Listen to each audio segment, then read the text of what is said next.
Good morning all of you. आज आप सभी देखेंगे आप लोगों को BEd second year course CET में आप लोगों को अध्ययन करना है, जिसमें आज की टॉपिक होगी अनुभववाद।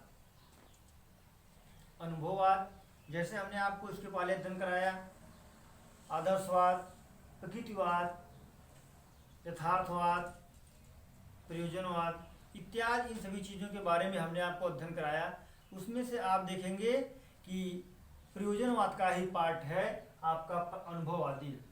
अनुभववाद के सिद्धांत या अनुभववादी परंपरा या अनुभववाद से आप क्या समझते हैं, और अनुभववाद आप अनुभववाद के बारे में देखेंगे।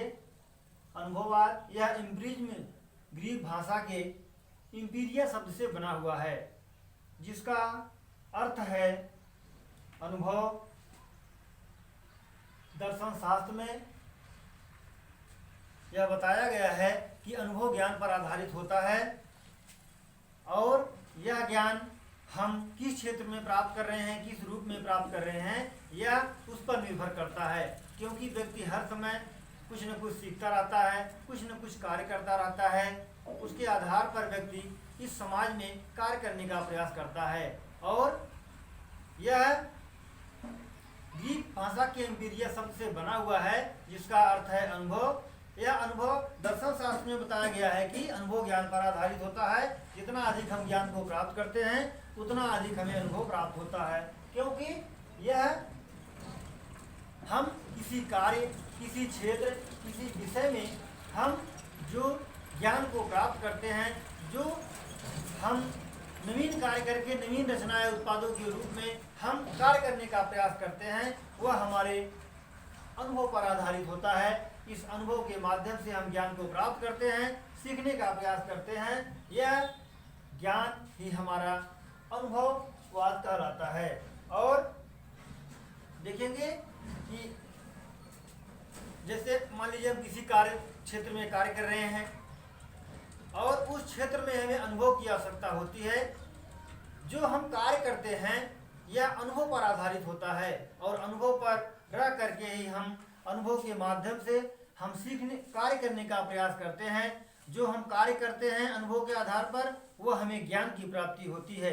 जो हमें ज्ञान की प्राप्ति होती है वही हमारा अनुभववाद कहलाता है, यह अनुभव का सिद्धांत कहलाता है।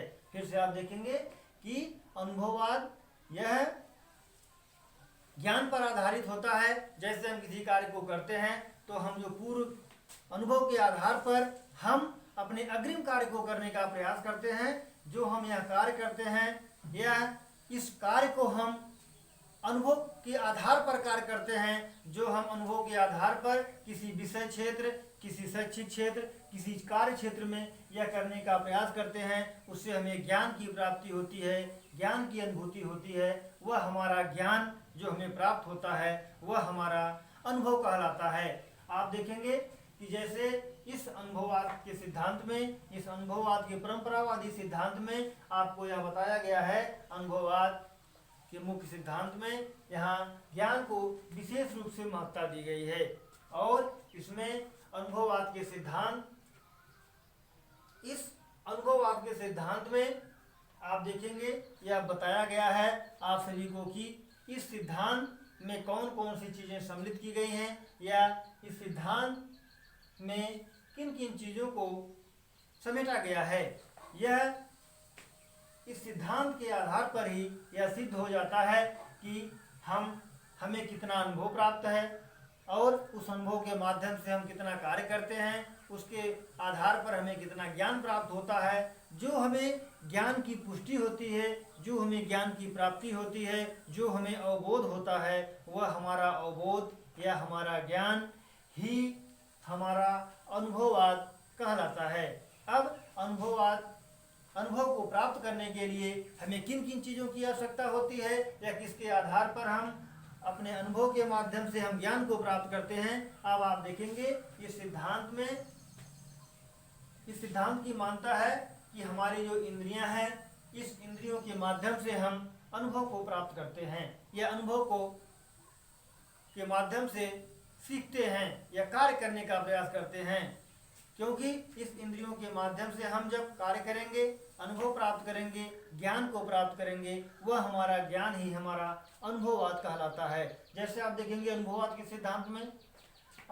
सिद्धांत में इसमें जो इस सिद्धांत में आपके जो ज्ञानेंद्रियां हैं, इस ज्ञानेंद्रियों को इस अनुभववाद के सिद्धांत में मान्यता दी गई है और इस इंद्रियों के माध्यम से बालक या व्यक्ति समाज में देखने का कार्य करता है, सुनने का कार्य करता है और इन सभी के माध्यम से वह ज्ञान को प्राप्त करता है। वह जो उन्हें ज्ञान की प्राप्ति होती है, ज्ञान की अनुभूति होती है, वह ज्ञान ही उनका अनुभववाद कहलाता है। जैसे आप देखेंगे इस सिद्धांत में आपकी आँख है, जैसे हम मान लीजिए किसी वस्तु को देखते हैं अपने नेत्रों के द्वारा, अपने चक्षुओं के द्वारा हम किसी तथ्य को, किसी पदार्थ को हम देखते हैं और देखने के बाद हम यह अनुभव करते हैं कि हमें इस कार्य को इस रूप में करना चाहिए या इस कार्य को इस तरह से करना चाहिए। क्योंकि जब तक हम किसी वस्तु, किसी तथ्य, किसी पदार्थ को नहीं देखेंगे तब तक हमें उसके बारे में अनुभव प्राप्त नहीं होगा और उस अनुभव के माध्यम से जब हमें अनुभव नहीं प्राप्त होगा तो हमें ज्ञान की प्राप्ति नहीं होगी। और जब हम किसी कार्य को करते हैं तो हम उसे स्वयं पहले देखने का कार्य करते हैं, देखने का प्रयास करते हैं। जब हम उसे देख लेते हैं तो हमारे मस्तिष्क में, हमारे विचार में, हमारे धारणाओं में, हमारी अवधारणाओं में यह समानताएं बन जाती हैं कि हमें इसके आधार पर इस तरह से कार्य करना है और उसके आधार पर हम कार्य को करते हुए हम ज्ञान की प्राप्ति करते हैं। जो हमें इस आँख के माध्यम से देख करके हम कार्य करते हैं, यह हमारा अनुभववाद या अनुभववाद परंपरावादी सिद्धांत इसे कहा जाता है। देखेंगे नाक, इस ज्ञानेंद्रियों में जैसे आपकी नाक है, नाक के माध्यम से हम क्या करते हैं, सूंघने का प्रयास करते हैं, उसके महक या उसकी सुगंध, उसकी दुर्गंध की हम पहचान करते हैं। यह नाक के माध्यम से मान लीजिए यदि हम किसी कोई छोटा फूल है हम उसे ले लेते हैं और फिर हम उसे क्या करते हैं, सूंघने का कार्य करते हैं, तो उसके माध्यम से यदि उसमें सुगंध अच्छी है तो हम उसे क्या करते हैं, कहते हैं कि बहुत अच्छा है। यदि वो अच्छा नहीं है तो कहते हैं कि इसे फेंक दिया जाए या सही नहीं है। तो हम इससे सुगंध और दुर्गंध की पहचान करते हैं। इसके माध्यम से हम उसे अच्छा और बुरा कहने का प्रयास करते हैं, उसे अनुभव को हम प्राप्त करते हैं, ज्ञान को प्राप्त करते हैं। इस अपने इंद्रियों के माध्यम से जो हमें ज्ञान प्राप्त होता है या ज्ञान हमारा या अनुभव हो जाता है। जैसे आप देखेंगे कान, यह ज्ञान इंद्रियां जो हमारी आँख, नाक और कान है, यह कान जो है यह सुनने का कार्य करता है। या जैसे हम जो चीज़ें सुनते हैं, मान लीजिए कोई गीत, संगीत, स्वर के माध्यम से हम क्या करते हैं, सुनने का प्रयास करते हैं, सुनने का काम करते हैं। जो हम सुनते हैं, इससे हम सुनते हैं तो हमें क्या होती है, आनंद की अनुभूति होती है। और यदि हमें सुनाई नहीं पड़ेगा तो हम क्या करें, तो उसके विषय में, उसके बारे में हम नहीं पहचान सकते हैं या उसके लिए हम नहीं जान सकते हैं।